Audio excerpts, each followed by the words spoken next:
বীরভূমে ভোটার তালিকা থেকে নাম বাদ ঘিরেই চাঞ্চল্য। নলহাটিতে বিপাকে বিজেপি। বীরভূম জেলায় ভোটার তালিকা সংশোধন প্রক্রিয়াকে ঘিরে নতুন করে বিতর্কের সৃষ্টি হয়েছে। নলহাটির রুদ্রনগর গ্রামে একাধিক ভোটারের নাম তালিকা থেকে বাদ পড়ায় এলাকায় চাঞ্চল্য ছড়িয়েছে। বিশেষ করে বিজেপির এক বুথ সভাপতির নাম তালিকা থেকে মুছে দেওয়ার ঘটনায় রাজনৈতিক মহলে শুরু হয়েছে তীব্র চাপানোতর।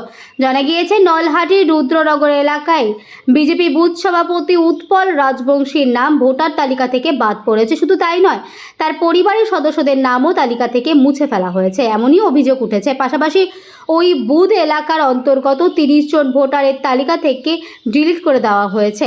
এছাড়াও আরও প্রায় 39 জন ভোটারের নাম বিচারাধীন তালিকায় ঝুলে রয়েছে বলে দাবি স্থানীয়দের।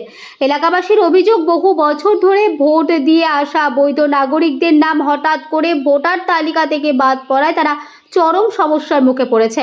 ইতিমধ্যে অনেকেই নিজের নাম পুনরায় তালিকাভুক্ত করার দাবিতে প্রশাসনের বিভিন্ন দপ্তরে ঘুরছে এবং প্রয়োজনীয় নথি জমা দিচ্ছে। এই ঘটনাকে কেন্দ্র করেই শুরু হয়েছে রাজনৈতিক চর্চা।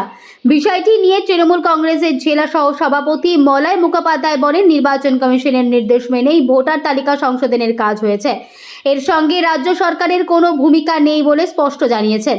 এদিকে ঘটনাকে ঘিরে এলাকায় উত্তেজনা বাড়ায় এবং নাম বাদ পড়ায় ভোটারদের মধ্যে ক্ষোভ দেখা দিয়েছে। প্রশাসনের তরফে দ্রুত বিষয়টি খতিয়ে দেখার দাবি জানিয়েছেন স্থানীয় বাসিন্দারা।